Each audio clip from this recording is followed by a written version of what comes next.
Hari ini bersama Coach Justin. Selamat datang Coach. Thank Makasih you. udah mampir. Kita nggak makan Diundang lagi. ini bola-bola itu Nggak ada lagi ya? tuh. Kita langsung mulai nih dengan ada Fadil di sini. Ya. Satu kata untuk fans MU. Kasihan sih. Fans MU itu tiap tahun harapannya tinggi. Tapi selalu kebanting. Wih, waduh dibales Arsenal Coach. masih oke. Masih oke. Arsenal 3 tahun runner up. Nggak juara tapi runner up. Yang penting pantatin Chelsea. Oke. Karena fans Chelsea songong semua. Merasa London biru. Lu gimana mau juara apapun 3 tahun lu dipantatin sama Arsenal lu. Itu fakta. Oke, kita lihat tipikal ini ya fans ya. Iya. Kalau fans MU tipikalnya kayak gimana tuh? Sombong.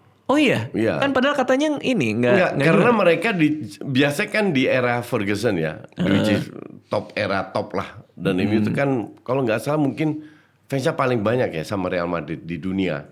Oke. Jadi tapi setelah ditinggal Ferguson itu kan 10 tahun hancur-hancuran dan Betul. dan nggak ada filosofi kalau gue bilang. Ya ini boleh setuju nggak setuju ya. Tapi kalau kita lihat pelatih yang direkrut itu random semua. Oke. Maka dari itu pembelian pemain juga random. Jadi tiap 2 tahun lah biasanya kan ganti pelatih itu ya datengin pemain-pemain baru terus. Nah sekarang juga datengin pemain baru lagi karena pelatih baru. Cuman ya itulah nasib fans MU. Jadi setiap 2 tahun diberi harapan. Tiap tahun lah bahkan. Tapi sombongnya di bagian mana? Karena mereka mengalami eranya Ferguson yang hebat. Oke, masih ke bawah sampai sekarang. Masih ke bawah kan banyak juga yang umurnya. Let's say mereka suka MU 15. 10 tahun yang lalu kan umurnya 25 lah. Iya. Sekarang 25. Ya 25 ke atas kan banyak banget fans MU. Bener. Yang mengalami eranya Ferguson lah. Tapi dulu kan saya temenan sama Panji kan. Iya. Panji itu kan fans MU banget tuh. Ya dia mau kardus ya mah. Nonton kagak. Cuman ngefans ya. Panji Pragi kan? Iya. Cara kardus. ini gimana? Cara tahunya gimana? Kok tahu si Panji nggak pernah nonton MU? Ya nggak pernah. Suruh bahas aja. langsung kelihatan. Nggak update. Iya. Oke. Nah, saya kan temenan sama dia. Ya. Dulu tuh dia suka nulis di blognya. Iya. Arsenal selalu bilang kita coba next season. Tapi next season selalu MU yang Iya. pegang. Terus foto Evra lagi gini segala macam lagi ini. Terus sekarang dia Jadi sedih juga ya. kena karma. Sekarang kebalikan. Sampai dulu itu kan fans MU dibilang glory hunter. Iya. Karena menang mulu kan. Iya. Sekarang jadi kayak gini ya. Iya. Di antara semua pelatih yang sempat main untuk MU, sempat ngelatih MU, yang paling mending siapa? Setelah era Ferguson Setelah ya? Ferguson. Kan Moyes dan lain-lain tuh. Nggak ada. Justru sekarang gue pantau MU sekarang. Oke. Karena gue pengen tahu Amorim ini sehebat apa. Jadi Amorim ini punya reputasi yang luar biasa. Oke. Tapi main 3-4-3 itu sangat amat sulit. Oke. Karena lu nggak punya DM yang murni. Oke. Jadi dan kelihatan salah satu kekurangan MU musim lalu itu tengahnya bolong. Jadi koordinasi antara dua pemain tengah ini kosong dan transisinya lambat. Itu teknis lah. Oke. Nah sekarang gue lihat apa yang dilakukan setelah setahun fail dong rank 15 klub sebesar MU rank 15 gitu loh. Dia beli 3 pemain, rencana keempat kelima akan datang lagi. Ya kita lihat apakah bisa lebih bagus daripada musim lalu. Oke. Sejauh ini menurut Coach Justin, So far so good. oh iya. Ya so Optimis far so nih ya? good. Optimis lebih bagus daripada 15. Jadi Tapi kan 15 udah bawah, lumayan bawah itu. 9, 10, iya ring 9, 10 lah. Karena ya itu semua fans MU bilang gitu. 5 Fans sekarang lima. masuk Champions nggak? 5? Kalau gue ada hitung-hitungannya, gue lupa. Oh, iya, tahun iya. lalu masuk, tahun ini gue nggak tahu masuk atau enggak. Oke. But intinya adalah ya setiap tahun fans MU seperti itu, selalu berharap. Oke. Yang surprisingly agak aneh, banyak pemain bagus di klubnya masuk MU jadi hancur. Oke. That's the fact, ya kan? Oke. Nah sekarang katanya itu ruang ganti itu toxic. Nah sekarang ada 5 pemain digeser. Luke Shaw bilang ruang ganti ini sekarang sudah kondusif. Kata dia. Oke. Kan secara tidak langsung nyindir teman-temannya sendiri. Oh, iya dong. Iya. Rashford, Sancho, Garnacho, ya kita lihat bener nggak? Kalau sana ruang gantinya kondusif, karena kualitasnya itu lumayan bagus. Oke. Dengan pelatih yang lumayan bagus harusnya, ya kita lihat sejauh apa. Kalau karena Coach Justin kan pernah ngelatih tim juga kan. Ya. Emang ruang ganti yang kondusif itu sengaruh apa dengan permainan di lapangan? Akan ngaruhnya gimana? Apa jadi males? Penting. Males main atau Nggak, gimana? gini deh. Kalau lu kerja di sebuah perusahaan, Oke. bos lu marah-marah terus, kolega lu cemberut terus, lu nyaman nggak masuk? Oke, nggak nyaman. Nggak nyaman. Tapi kalau lu bos tiap pagi lu bilang, halo Raditya apa kabar, gimana orang tua lu, istri lu, kolega lu semua happy, kan kita lebih tereksploitasi bakat kita. Dalam kerjaan, ya kan? Kalau lu seandainya sakit nggak masalah, kan ada juga bos sakit nggak ada urusan lu kerja lu, ya kan? Nah ini yang disebut ruang ganti kondusif. Nah kalau ruang gantinya cuma isinya 20-25 orang, pasti ada 1, 2, 3. Ini entah di klub bola ini kan PT, ya kan? Entah itu di perusahaan, entah di apa. Sering kali ada 1-2 orang yang merusak suasana. Dan ini bisa toksik. Dan itu bertahun-tahun terjadi di Mourinho pun bahkan sudah pernah bilang, ini ruang gantinya toksik. Dan banyak sekali, cuman sama manajemennya diabaikan. Nah sekarang, The Ligt bilang, ya kayaknya kita sudah paham apa yang diinginkan oleh Amorim. Sudah klop lah, sedikit udah klop. Karena praktis, beberapa pemain inti masih bermain di situ kan. Nah terus Shaw bilang, ruang gantinya sudah oke. Jadi justru gue bukan hater ya, cuman gue suka ketawain MU aja. Sebagai pengamat sepak bola netral, gue pengen lihat seperti apa, sedahsyat apa main 3-4-3-nya MU ini. Kalau kayak gitu, Cristiano Ronaldo toksik nggak waktu itu? Enggak. Oh enggak? Enggak. Cuman gini ya, Ronaldo itu kan one of the best lah. Dia dengan Messi di atas semua pemain. Jadi dia merasa punya privilege. Kesalahan yang dia lakukan adalah menggigit tangan yang beri dia makan. Which is? MU kan bosnya. Di interview sama Piers Morgan dia jelek-jelekin MU. Bener. Ruang gantinya kurang update lah. Nah itu gue bilang nggak profesional. Harusnya salah. Tapi yang dia sampaikan itu benar. Cuman caranya nggak benar. Karena lu nggak bisa asumsi lu kerja untuk sebuah perusahaan A, B, C, terus lu jelek-jelekin perusahaan lu di publik, ya bos-bos lu marah lah. Dan kenapa harus di publik? Maka dari itu. Itu aja, tapi bukan kontennya. Yang dia sampaikan itu benar semua. Atau hampir semua benar lah. Tapi bukankah dengan ada interview itu maka di dalam juga dia jadi sungut-sungut gitu nggak? Dia di-cut kan kontraknya. Dia kontraknya di-cut dan nggak berubah juga di dalam. I see. Tadi fans MU. Ya. Fans Manchester City itu gimana tipikalnya? Fans City itu kan fans kemarin sore ya. Semenjak sebelum duit Arab masuk itu kan nothing ini tim. Ini tim kabupaten kan. Fansnya cuma dari City aja. Cuman di sinilah kita lihat bahwa kita bisa membangun tim worldwide kalau kita bisa berprestasi. Nah untuk prestasi itu lu butuh manajemen yang benar. Dirtek pelatih terutama. Kalau dirtek pelatih lu benar, lu punya dana, lu bisa beli pemain. Nah ini yang dilakukan oleh City.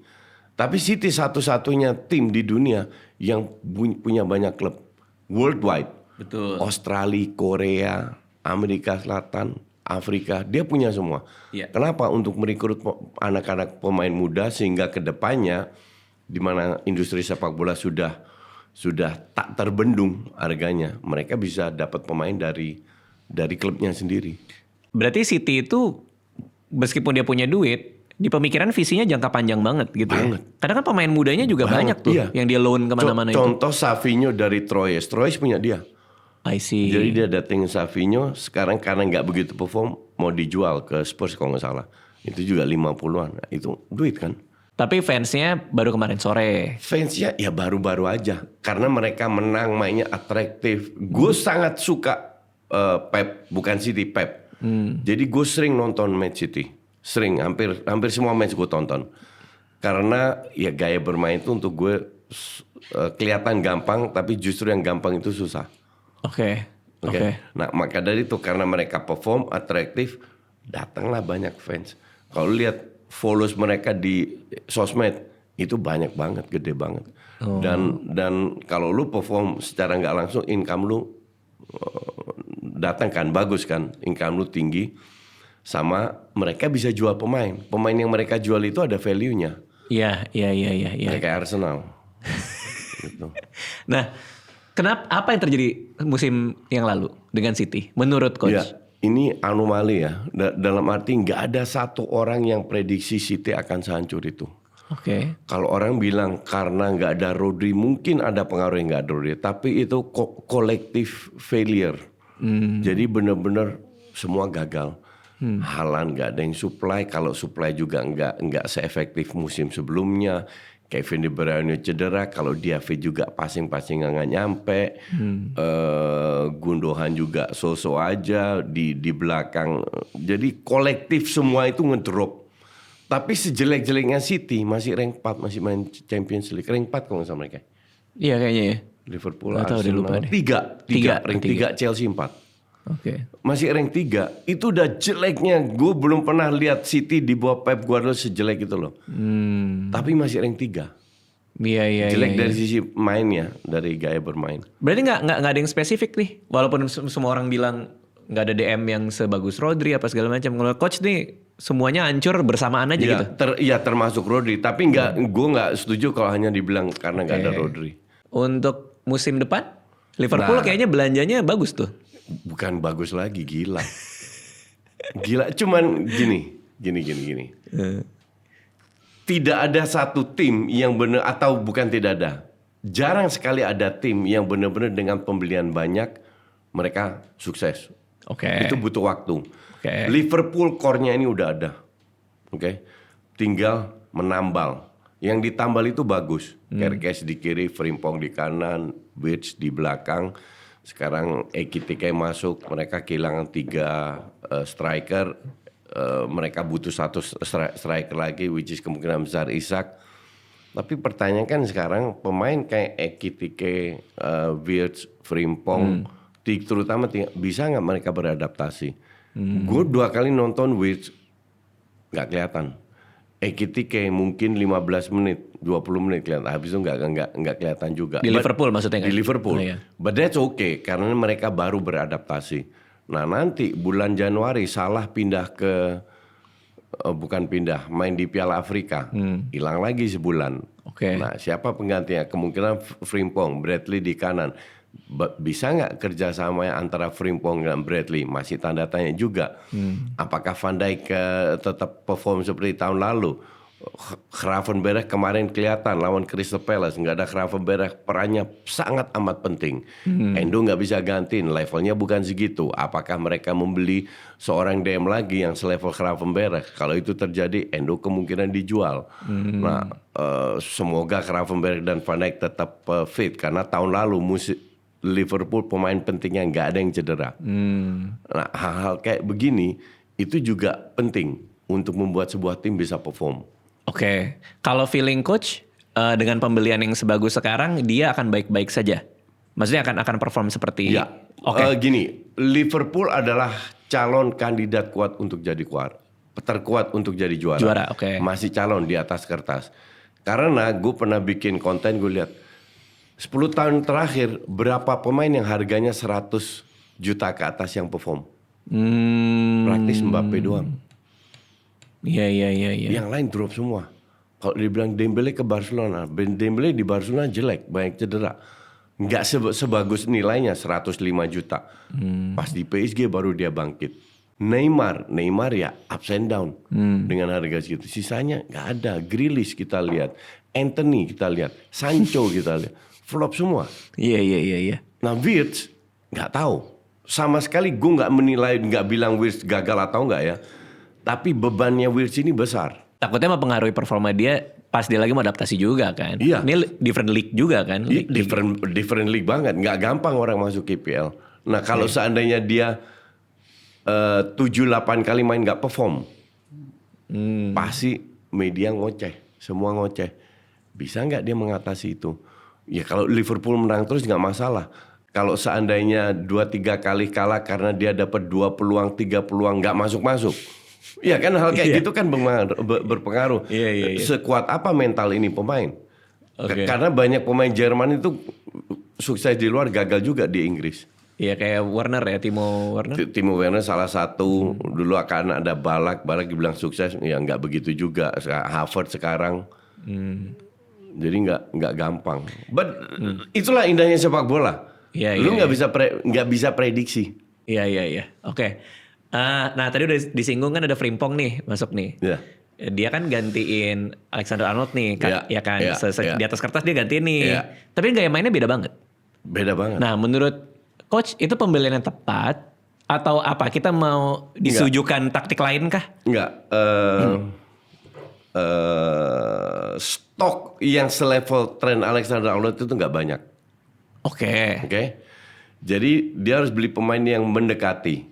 At least Frimpong di Leverkusen juara dengan 3-3 dan mereka Frimpong orang Belanda walaupun nggak bisa bahasa Belanda, tapi at least karakternya oke lah. Nah pasti sudah ada pembicaraan kita akan mainnya seperti ini. Nah gue rasa antara Slot dan Frimpong bisa menerima apa yang diinginkan. That's why dia pindah.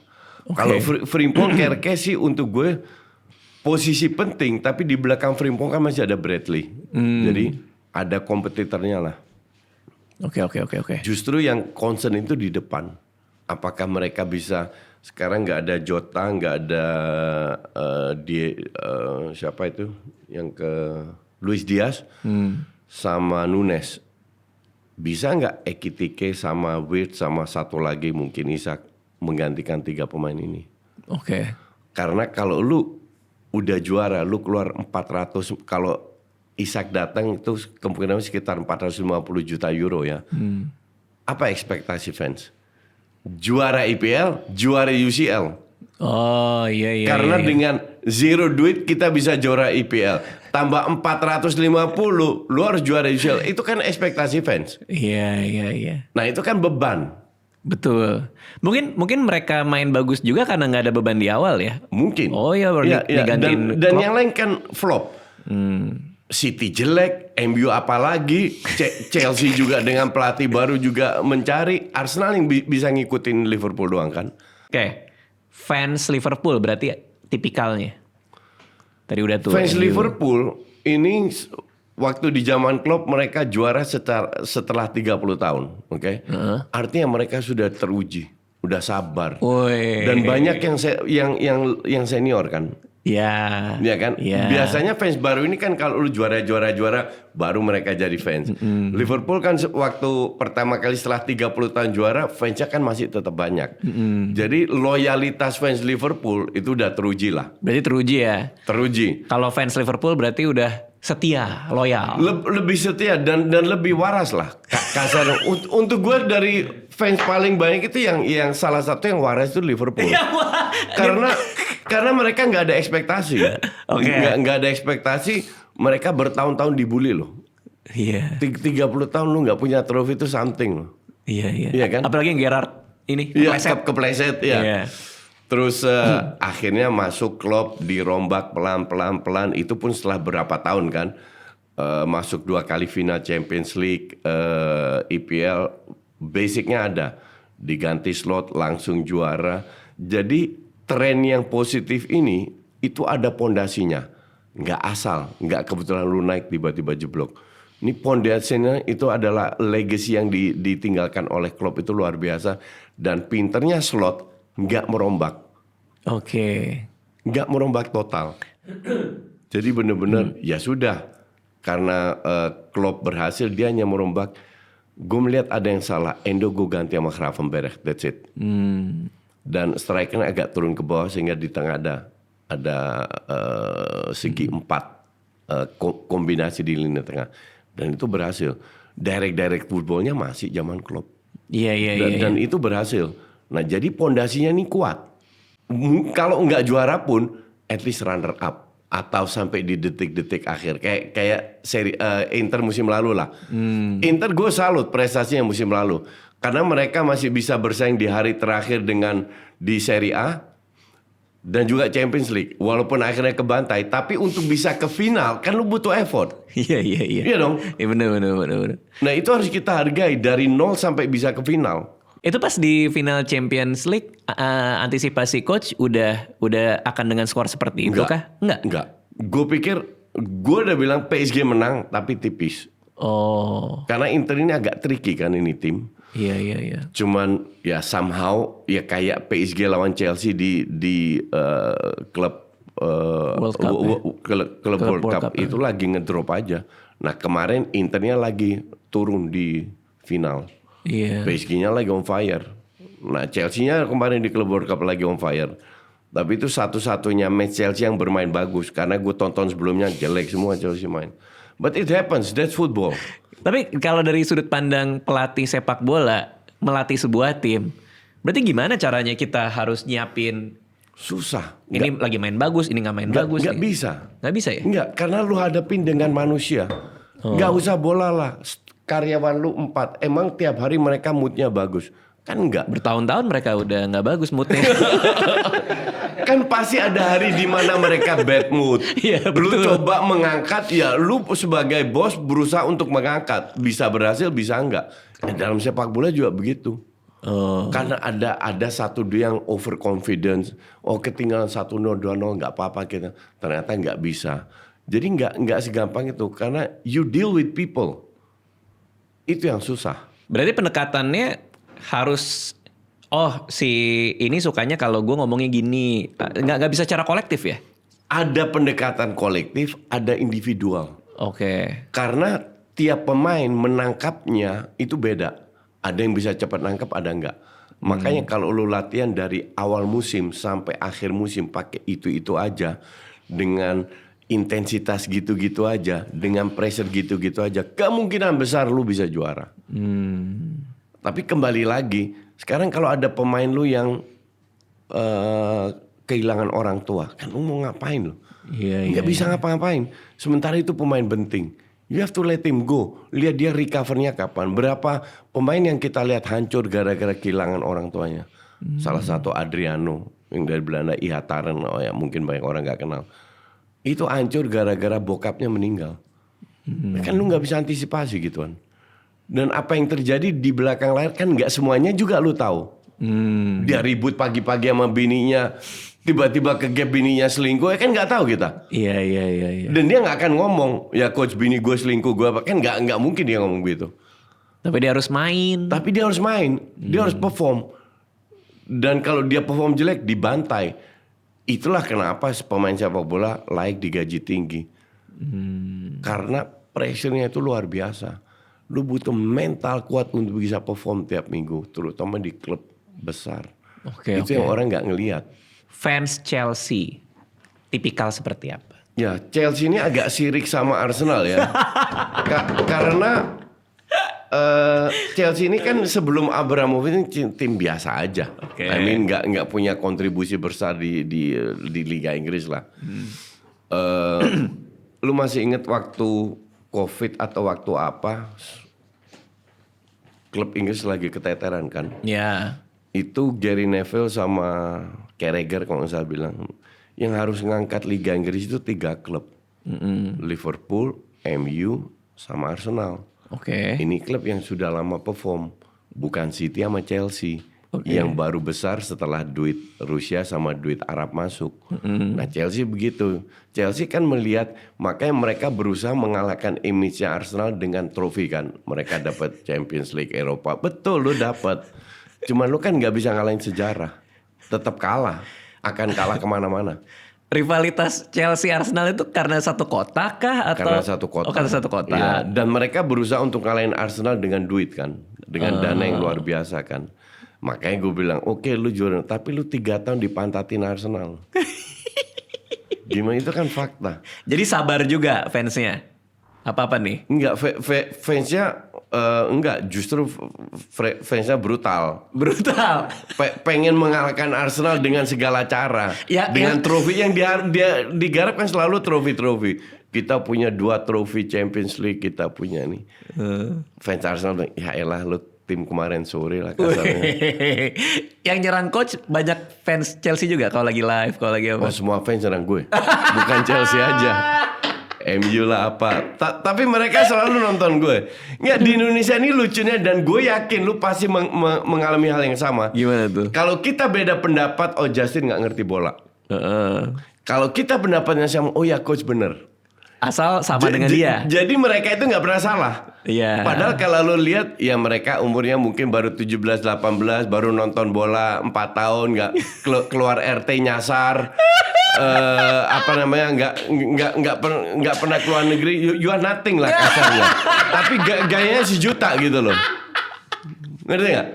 Terus gue harus ngandelin orang kayak gitu, ya terserah lu bebas mau ngomong apa. Jadi kalau orang begitu, coach ini banyak yang kritik, ya elah yang kritik juga orang-orang itu aja. Oke. Ya nggak terima kalau klubnya selalu gue sikat. Tapi sikatnya juga objektif kan? Selalu objektif, tapi untuk mereka enggak. Padahal orang bilang, ya coach kalau bahas Barcelona, Arsenal nggak pernah objektif. Gue 3 tahun terakhir selalu kritik Arsenal. Oke. Sorry, Arteta. Ini genius move nih dari Coach Justin nih. Jadi di YouTube-nya suatu hari saya pernah main ke YouTube-nya Coach Justin. Aku pernah ke sana. Ternyata nggak bisa komen. Kalau mau komen itu harus member dulu. Ya beberapa. Waktu dulu banget kan pernah kan? Iya. Ternyata ada yang join member buat ngata-ngatain. Iya. Jadi lu mau ketik aja lo harus jadi member dulu. Lo mau ngatain gue lo bayar gitu kan. Itu lucu banget sih. Tapi ini pertanyaan. Chelsea itu kan termasuk salah satu yang fokus juga di pemain muda kan. Banyak dia loan pemain-pemain muda mereka tuh. Dia banyak beli pemain muda. Sekarang squadnya itu sekitar 45-an. Mereka cuma bilang, gue hanya latihan dengan 25 pemain. 20 pemainnya dikemanain? Di loan. Mau gak mau. Atau dijual murah. Is it a good move kayak gitu? Yes and no. Karena sudah terbukti 3 tahun terakhir Chelsea jual banyak pemain di mana mereka untung. Tapi mereka juga beli pemain yang di mana mereka rugi lah. Jadi baru kita bisa bilang setelah 10 tahun ke depan. Cuman sekarang lu beli ini contoh. Lu beli Mudryk 80-90 juta. Add-on hampir 100. Lu cicil 8 tahun. Dan Enzo Fernandez cicil 8 tahun. Artinya tiap tahun lu kan terbebani. Selama Chelsea masuk Champions League gak ada masalah. Karena ada income. Ya, jadi let's say mereka cicil setahun 100-200 juta gak ada masalah. Tapi pada saat mereka flop gak masuk Champions League, panik. Jual pemain. Mungkin ada karena stok mereka kan segambreng. Nah pemain yang nilai value-nya meningkat kan kalau mereka bermain di tim utama. Kalau mereka cadangan kan harganya nggak mungkin meningkat. Bahkan cenderung rugi kan. Kayak mereka beli Caicedo sama Caicedo 105, si Enzo Fernandez 125. Siapa mau beli mereka dengan harga segitu? Kan nggak ada. Tapi mereka beli Madueke 20, jual 30, 50 ke Arsenal, itu mereka untung 30. Jadi ya 50-50, ada yang berhasil, ada yang enggak. Gitu. Mudryk itu rugi total itu. Tapi dia keren di Instagram kan? Iya. semua pemain yang keren di Instagram itu flop di lapangan. Lingard, Mudryk, Pogba. Iya kan? Iya. Lo tau nggak gue di blok sama Mudryk? Hah? Di IG.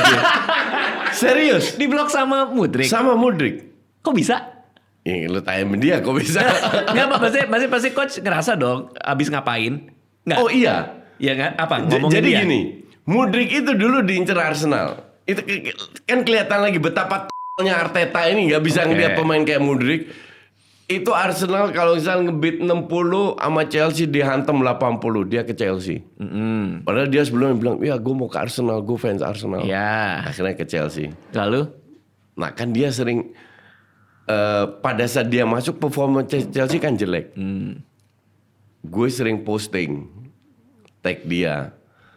Terima kasih, thanks for not going to Arsenal. Kayak gitu-gitu. Tidak ada kata-kata kasar ya.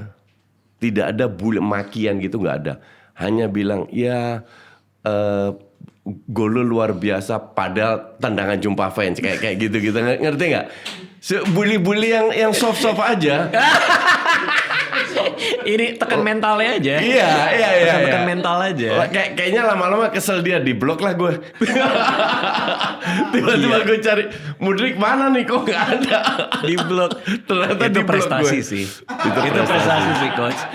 Berarti kan waktu dia cukup luang. Maka dari itu, lu sebagai pemain profesional harusnya kerjaan lu adalah latihan, istirahat, main bola atau main game. Enggak lu ngeladenin orang-orang yang ngebully lu. Yang ngebully kan bukan gue doang. Pasti banyak dong. Bahkan fans Chelsea pasti juga ngebully dia. Kok bisa gue aja yang diblok? Mungkin karena followers gue lumayan lah dibanding yang lain. Atau pada nyikatin dia juga gara-gara itu kan? Pada ngikut. Pada komen. Iya, mungkin ya. Jadi Chelsea harus ngapain untuk selamat di tahun depan? Lebih baik lah, untuk bisa lebih baik menurut coach. Maresca harus bisa membuat tim ini perform di Champions League dan di EPL. Nggak harus juara, perform aja. Kalau mereka bisa bersaing sampai detik-detik akhir, gue rasa value-nya akan meningkat dan mereka bisa jual-jual beli pemain lain. Bisnis modelnya orang Amerika yang punya klub itu mirip kayak di Brighton, Brentford. Tujuannya adalah ke bisnis berdasarkan data, matematika. Oke. Tapi Maresca ini kan asistennya Pep, jadi harusnya dia quite smart lah. Oke. Kalau dia bisa membuat Chelsea dengan squad yang ada, dan gue bilang squadnya Chelsea itu layak untuk bisa bersaing, kan kembali dia harus menguasai non-teknisnya. Bener. Non-teknisnya oke, teknisnya sudah oke, baru mereka bisa bersaing. Ya, kita lihat. Sekarang, tipikal fans Arsenal. Fans Arsenal itu apa ya? Ya fans ngarep juga. Oh gitu? Iya. Sama dong berarti? Banyak fans ngarep. Cuman bedanya fans Arsenal sama fans Chelsea contoh. Mereka appreciate permainan. Oke. Kalau fans Chelsea yang penting trofi. Oke. Kalau fans Arsenal harusnya ya lu main bagus dulu. Oke. Tapi ini kan udah main bagus sudah lama, tapi nggak ada trofi-trofi. Sementara Arteta udah keluar hampir 1 M. Nah itu gimana? Ya dipecat lah kalau tahun ini nggak juara mah udah kelewatan lah. Tapi itu terlalu lama ya mempertahankan Arteta itu ya, kelamaan ya. Kelamaan. Kecuali lu nggak dapet budget. Budget lu 100-200 juta selama 5 tahun, fine. Kayak Liverpool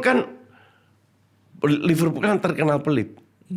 Baru tahun lalu mereka beli, kan sebelumnya nggak keluar budget. Mereka jual Coutinho, baru beli Alisson sama Van Dijk kayak gitulah. Tapi fans Arsenal lebih mengapresiasi permainan dulu. Kenapa mereka bisa sesabar itu? Apa emang udah digaungkan Arteta out itu? Apa belum? Enggak, itu baru tahun ini. Tahun ini di Inggris ada mural di tembok-tembok Arteta out. Padahal udah 3 tahun lo bilang. The problem dengan Arteta itu bukan tactical. Itu melihat pemain nggak bisa dia. Oke. Dia selalu datengin pemain mediocre yang dia berharap bisa membuat pemain mediocre ini jadi hebat sehingga dia dapat kreditnya. Atau dia nggak mau pemain bintang sehingga kalau Arsenal juara itu berkat dia, bukan karena pemain bintang. Masa sih dia mikir kayak gitu? Nah buktinya bintang-bintang digeser semua itu. Özil lah, Aubameyang, Lacazette. Tapi kan katanya Aubameyang juga gara-gara ada persoalan di dressing room kan? Enggak ya? Iya, sama Arteta. Ya Arteta lagi gitu ya? Iya. Soalnya dan kan nggak ada bener-bener pemain bintang yang dia beli. Dia udah keluar hampir 1 M loh. Artinya banyak duit dia keluarin untuk beli pemain. Tapi dengan ketiadaan pemain bintang dia runner up pun juga sebenarnya sebuah prestasi dong? Enggak juga? Prestasi kalau lu nggak keluar 800 juta sampai 1 M. Oke. Itu prestasi banget. Oke. Masalahnya lu udah keluar duit segitu loh. Dan tidak ada perubahan dari dia. Ini contoh yang paling kecil lah. Waktu Klopp berhenti di era terakhirnya Klopp, itu kan Arsenal runner up. Kan Arsenal 3 tahun runner up. Liverpool di bawah Arsenal dong. Ya. City yang juara kan. Iya. Slot masuk. Berapa pemain yang didapatkan nama slot? 0, Chiesa doang. Chiesa juga main baru 3 kali. Oke, jadi praktis dengan squad yang sama. Kok bisa dengan squad yang sama mereka juara? Sementara Arsenal yang runner up dapat suntikan Timber, Rice, dapat berapa pemain lah. Tapi yang juara Liverpool, 0 pemain tambahan yang sebelumnya di rank 3. Iya. Kan ada yang salah. Tapi siapa yang gantiin dia menurut coach? Argumennya apa? Arteta, banyak. Oh banyak? Banyak. Contoh beberapa? Pelatih yang bisa ngeliat pemain, beli pemain. Misalnya? Iraola itu bener kalau nggak salah. Kalau kayak di Pelatih Zerbi Spanyol. gitu? Di Serbi eventually bisa. Di Serbi is a good coach. Ya karena permainannya juga cakep kan? Gue suka, ya. Eventually. Banyak lah kalau gantiin Arteta bukan yang susah mah. Iya. Oke. Optimis gak nih? Ini musim depan? Siapa? Arsenal? Enggak. Oh enggak? Di bawah Arteta. Oke. Nomor 2 lagi? Iya. Kemungkinan besar ya. Oke. Nah, European Super League itu yang apa? Champions League dengan gaya liga ya sekarang ya? Apa sih namanya itu? European Super Cup. European Super Cup. Iya. Yang PSG lawan Spurs. Oh enggak. Juara. Yang ini loh coach maksudnya. Kan si Champions League dulu kan pakai sistem liga grup. Sekarang dia jadi pakai sistem liga. Dia apa namanya tuh? ESL. ESL ya? European Super League. Ya. Ya. Gimana? Ini Itu nirunya seperti itu. jadi lebih bagus atau justru malah jadi bikin gak seru? Untuk kita penonton, gue bilang lebih seru. Karena lebih Karena banyak lu main. ketemu lawan cuma sekali. Kan dulu kan ketemu home, ketemu away. Ya. Sekarang kan cuma sekali. Oke. Jadi tergantung drawing. Dan jumlahnya dulu 6 di grup, sekarang 8 di grup. Tapi untuk pemain kan ini jadi lebih berat. Oke. Kurang istirahat. Untuk fans, ya lebih banyak match. Lebih seru. Berarti mereka bikin itu atas dasar komersil sebenarnya. Iyalah. Oh. FIFA, UEFA itu kan mafia semua ya. Tujuannya kan duit doang ya. Loh, sekarang gue tanya. 1 tahun harinya bertambah nggak? Enggak. Berkurang nggak? Enggak. Manusia dari dulu sampai kapan anatominya berubah nggak? Enggak ya gitu-gitu aja. Jadwal bolanya doang tambah padat. Bukan? Iya kan? Ada Nation League, ada piala ini, piala itu. Iya. Di Inggris ada kopanya 4 loh, cupnya. Iya. Untuk klub papan besar ya, Eropa, Liga, Piala Ciki, Piala Carabao. Liga Melon. Liga Melon. Iya, Carabao Cup 4 loh. Liga Melon. Ya, belum yang ikut Nation League, belum kayak salah ikut African Cup. Oke. Kan gila. Oke. Jadi padat banget, ditambah Champions League bukan 6 match, 8 match sekarang. Iya. Iya. Itu Kan itu beban. Artinya apa? Kemungkinan cederanya lebih tinggi. Kemungkinan cedera lebih tinggi. Kualitas permainan menurun. Karena lu nggak mungkin, sekali lagi pemain bola itu juga manusia. Nggak mungkin lu main bagus terus. Iya. Argumennya adalah lebih susah menangin yang sistem dulu atau justru yang sekarang? Sistem apa? Di Champions League, di sistem yang grup A, B segala macam, atau kayak dijadiin satu liga Enggak. dari awal lebih? Argumennya adalah sepak bola permainan bagus itu udah berkurang. Oke. Lu nggak akan lihat tim hebat kayak Madrid, Barcelona, City, Liverpool main bagus terus. Jadi kenikmatan menonton berkurang juga? Berkurang. Karena match terlalu banyak? Match terlalu banyak. Meskipun ada perubahan sistem substitusi tuh yang jadi bisa lebih banyak kalau di 5. IPL. Iya, oke. Meskipun ada itu? Iya, karena pemain muda contoh ada pemain bagus. Dia dikasih 2-3 kali kesempatan bermain. Main jelek, cut, lewat. I see. Dulu pemain muda 5 kali main, 10 kali main. Iya, Dikasih kesempatan, dikasih ruang untuk berkembang. Dikasih ruang untuk bereksperimen. Sekarang ruang itu nggak ada karena semua harus menang komersial main apa nggak penting. Nah untuk fans sepak bola saja nggak asik untuk ditonton. Jangan kaget kalau penonton sepak bola itu menurun. Ya tapi kita dapat tayangan TV lebih banyak lah ya. Lebih banyak. Cuman yang Jadi, dikorbankan itu. dari sisi komersinya kan. Komersial bagus tapi kualitasnya menurun. Maka dari itu sekarang ya lu kan cukup senior lah dalam sepak bola. Dulu 15-20 tahun lalu kan kita lihat striker-striker kayak Del Piero, Totti, Thierry Henry, Ronaldo, Adriano, Ronaldinho, Romario. Lihat striker kayak apa sekarang. Sesko aja hampir 100. Gyökeres striker apa itu? Isak 150 edan itu. Iya kan? Striker yang kualitasnya pas-pasan tapi harganya edan. Sekarang nggak ada striker yang benar-benar bagus, yang udah pensiun. Benzema hampir pensiun, Kane hampir pensiun. Paling kalau untuk gue ya itu cuma 2 yang benar-benar bagus yang bisa, itu Osimhen sama Vlahovic. Sisanya kan nothing. Berarti Haaland overrated kah? Haaland masih oke. Overrated atau enggak, kan dia dibeli nggak mahal, kan dia bawa klausul. Iya. Kalau Haaland dijual sekarang ya 200 juta. Untuk harganya tepat, itu malah kemurahan dong seharusnya, dengan argumen bahwa harga market striker sekarang. Nggak tahu juga dia main di tim mana. Kalau dia nggak dapat supply kayak tahun lalu, kan tahun sebelumnya Kevin De Bruyne supply dia terus. Kalau dia susah juga dia cetak gol kalau nggak ada yang supply. Oke, berarti itulah kenapa banyak yang argumen si Haaland itu kalau di big match sering hilang gitu, sering nggak kelihatan. Iya dan tidak. Tapi itu lebih ke Cole Palmer. Big match nggak kelihatan. Oh. Tapi ya Palmer masih muda, jadi masih oke lah. Itu pas awal muncul juga keren tuh pas di Chelsea tuh ya. Ya. Tapi perhatiin di big match dia sering hilang. Lamine Yamal, gimana prospeknya? Dia worth the all the hype kah? Ini sekali lagi kalau lu umur 17 tahun udah juara Eropa, sekarang lu umur 18 tahun, lu menang banyak trofi. Gimana mengarahkan ini anak? Maksudnya apa? Egonya jadi gede kah atau? Salah satu. Attitude. Oh iya, emang dia punya problem itu?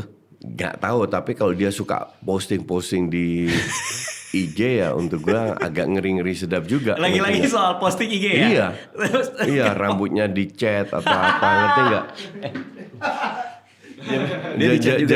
Jadi untuk gue sih, ya kan ada 2 hal. Satu terdistract dengan non teknis, kedua cedera. Iya. Selama dia nggak mengalami cedera dan dia bisa diarahkan sama orang tuanya, terutama orang tua nih, bisa diarahkan dengan benar, ini bisa jadi pemain luar biasa. Tapi walaupun dia akhir-akhir ini sering posting yang nggak jelas, party lah kayak gitu ngerti nggak? Iya. Dia masih perform di lapangan. Kan gue selalu nonton Barca. Di friendly match kemarin gue nonton Como, ya dia salah satu yang penting ya. Tapi attitude-nya di lapangan nggak kelihatan, nggak songong lah. Meskipun nggak aneh-aneh. Di IG ngeri-ngeri sedap nih. Iya. Lo party-party mulu nih. Iya, ini yang gue agak ngeri-ngeri sedap itu ya di IG. Semoga dia bisa semoga orang tuanya bisa mengontrol dia, orang tua dan agennya. Bukannya katanya orang tuanya juga sama agennya agak heboh-heboh gitu? Ini gue nggak ngerti juga. Ini susah lah kalau lu bertahun-tahun kerja di rumah sakit, gaji lu 10 juta, mendadak lu sebulan dapat 10 M kan? Iya, ada yang berubah lah pasti ya. Kaget, pasti ada yang berubah. Tinggal perubahannya positif atau negatif itu. Tapi dia worth the hype. Dia benar sejago itu. Dia benar sejago itu. Dia benar sejago itu. Di masa depan siapa yang akan menggantikan Messi dan Cristiano Ronaldo? Nggak tergantikan 2 itu. Udah kelihatan belum yang membayang-bayangi sekarang lah? Nggak ada. Yamal sekalipun. Oh gitu. Ya. Jauh ya? Itu different cake gitu. Messi sama Ronaldo itu different cake. Gila sih emang sih dua-duanya ya. Oke, Coach. Apa yang bisa kita expect buat Premier League deh? Dari tadi kita ngomongin Premier League, kita ngomongin Premier League aja deh. Apa yang kita bisa expect yang akan terjadi? Banyak. Apa aja? Musim lalu itu gue udah bilang sebelum kick off ya. Ini musim jadi hambar nih musim ini. Nggak ada yang seru-serunya. Pembelian pemain, pergerakan. Musim ini itu jadi dahsyat. Jadi seru nih? Jadi seru. Kita akan lihat seru ya? Ya. Karena Liverpool juara bertahan memperkuat. Chelsea memperkuat lini depannya. MU memperkuat lini depannya. Arsenal tambah 6 pemain, benchnya lebih kuat, lebih dalam lagi. Spurs ganti pelatih bagus, Thomas Frank, beli beberapa pemain depan. Jadi ini akan jadi dahsyat. Benarkah EPL the best league in the world? Ya, Iya. untuk gue ya. Oke. Siap Coach Justin, terima kasih udah mampir ke sini. Seru banget. Thank you. Kita ngobrol-ngobrol. Thank you semua.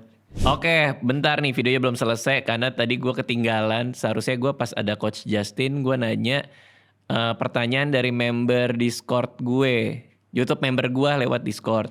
Ini ada beberapa pertanyaan, cuman akhirnya karena Coach Justinnya udah pulang karena gue kelupaan, kita WA dia tadi dan dia bersedia menjawab lewat teks, jadi kita tampilin aja. Oke, pertanyaan dari Olds. Coach Justin, menurutmu apakah Bang Radit mirip Almiron?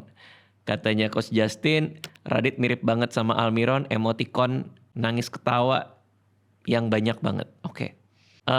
Dari Toden, apa pendapat coach tentang banyaknya pemain diaspora yang mulai masuk ke Liga 1 di usia yang masih muda? Kata Coach Justin, ini gue sayangkan kalau seandainya mereka nggak lolos di Eropa Barat, seharusnya bisa coba ke Eropa Timur atau Jepang, Korea kayak Sandy Walsh. Karena ke Liga 1 setiap saat harusnya bisa. Oke. Yang terakhir, coach seneng main video game nggak? Seneng main video game sepak bola nggak? Football Manager atau FIFA gitu? Kata Coach Justin, nggak, gue nggak suka main game karena waktu luang gue mending buat nonton film atau baca buku. Bayangin nada dia ya? Nggak, gue suka main game karena ya gitulah, gue nggak ngerti lah. Tapi bayangin aja sendiri. Oke, kalau ada yang mau nitip nanya ke tamu gue, kadang-kadang kalau ada tamu gue suka buka pertanyaan, bisa join YouTube member gue dan gabung Discord-nya.